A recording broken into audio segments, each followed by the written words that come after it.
Praise the lord అందరికీ. పరలోకమును గూర్చి 7 యవనస్తులకు ప్రభువు చూపిన ప్రత్యక్షతలు. 2వ సాక్ష్యము. మేము పైకి వెళ్తూ పరలోకాన్ని చేరుకుని ఒక అందమైన స్థలములో ఆగాము. అక్కడ చక్కని ప్రశస్తమైన తలుపు ఉంది. వాటి ముందు 2 దేవదూతలు ఉన్నారు. వారు మాతో మాట్లాడుతున్నారు కానీ ఆ దేవదూతల భాష మాకు అర్థం కాలేదు. అయితే పరిశుద్ధాత్మ దేవుడు ఆ భాషను అర్థం చేసుకునే కృపను మాకిచ్చాడు. వారు మమ్మల్ని లోపలికి ఆహ్వానిస్తున్నారు. యేసు ప్రభు ఆ తలుపు మీద చేతులుంచగానే అవి తెరుచుకున్నాయి.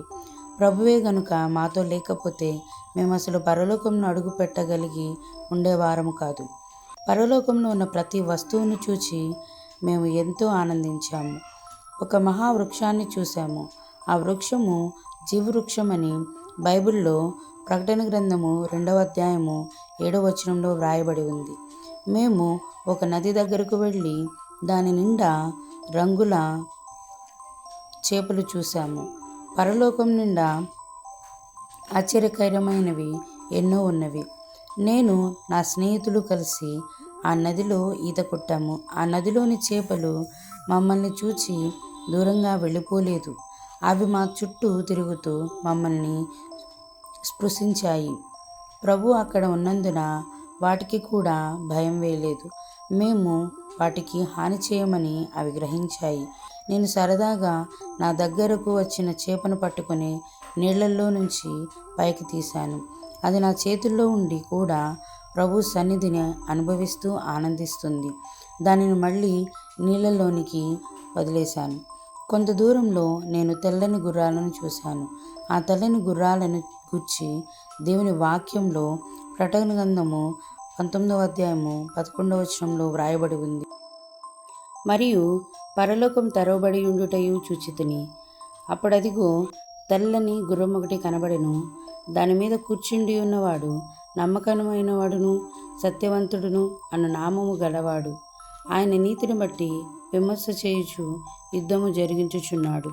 ఆయన తన ప్రజలను తన సంఘమును తీసుకొని పోవుటకు భూమి మీదకు వచ్చినప్పుడు ఆయన ఈ గుర్రములను ఉపయోగిస్తారు. నేను ఆ గుర్రాల దగ్గరకు వెళ్ళి చేతితో ఒకదాన్ని తట్టాను. ప్రభు నాతో కూడా వచ్చి నన్ను ఆ గుర్రం ఎక్కించారు. నేను ఆ గుర్రాన్ని ఎక్కి స్వారీ చేస్తుంటే నాకు ఎప్పుడూ కలగని ఒక వింతైన అనుభూతి కలిగింది. శాంతి, స్వేచ్ఛ, ప్రేమ, పరిశుద్ధత వంటి వాటిని ఒక వ్యక్తి పరలోకంలో అనుభవించే ప్రతి అనుభూతిని నేను పొందాను. నా కళ్ళతో చూచిన ప్రతి వస్తువును బట్టి ఎంతో ఆనందించాను. ప్రభువు మన కోసం సిద్ధపరిచిన ఆ అందమైన పరలోకపు వాతావరణాన్ని నేను మనసారా ఆస్వాదించాను. ఆ తరువాత వివాహపు విందు కొరకు సిద్ధపరచబడిన భోజనపు బల్లను చూశాము. ఆ భోజనపు బల్లకు మొదలు కానీ చివర కానీ కనిపించలేదు. విందులో వడ్డించే ప్రతి వంటకాన్ని మేము ఆ బల్ల మీద చూశాము. మన కొరకు సిద్ధపరచబడిన నిత్య జీవపు కిరీటాలను మేము చూశాము. మన కొరకు చేయబడిన కుర్చీలను చూశాము. గొర్రెపిల్ల వివాహపు విందు కొరకు పిలువబడిన వారి కొరకు సిద్ధపరచబడిన రుచికరమైన రకరకాల వంటకాలను మేము అక్కడ చూశాము. మన కొరకు ప్రభువు సిద్ధపరుస్తున్న ధవళ వస్త్రాల కొరకు తెల్లని బట్టల తానులు దేవదూతలు పట్టుకొని ఉండటం మేము చూశాము. వాటన్నిటిని చూస్తుంటే చాలా ఆశ్చర్యంగాను అద్భుతంగాను అనిపించింది. చిన్న బిడ్డల వలె విశ్వాసంతో పరలోక రాజ్యాన్ని అంగీకరించాలని దేవుని వాక్యంలో వ్రాయబడి ఉంది. నిజంగా పరలోకంలో మేము చిన్నపిల్లలలాగానే ఉన్నాము. పరలోకంలో ఉన్న అందమైన పువ్వులు, మన కోసం సిద్ధం చేయబడిన నివాస గృహాలు అన్నీ చూశాము. ప్రభువు మమ్మల్ని ఒక గృహంలోనికి వెళ్ళి చూడనిచ్చారు. ఒక స్థలంలో చాలామంది చిన్నపిల్లలు ఉన్నారు. ప్రభువు మమ్మల్ని అక్కడికి తీసుకెళ్లారు. ప్రభువు వాళ్ళ మధ్య ఉండి వాళ్ళతో కలిసి ఆడుతున్నారు. ఒక్కొక్క బిడ్డ కొరకు కొంత సమయం వెచ్చించి వారితో కలిసి ఆనందిస్తున్నారు. మేము ప్రభు దగ్గరకు వెళ్ళి, ప్రభువా, వీళ్ళు భూమి మీద పుట్టబోతున్న పిల్లలా అని అడిగాము.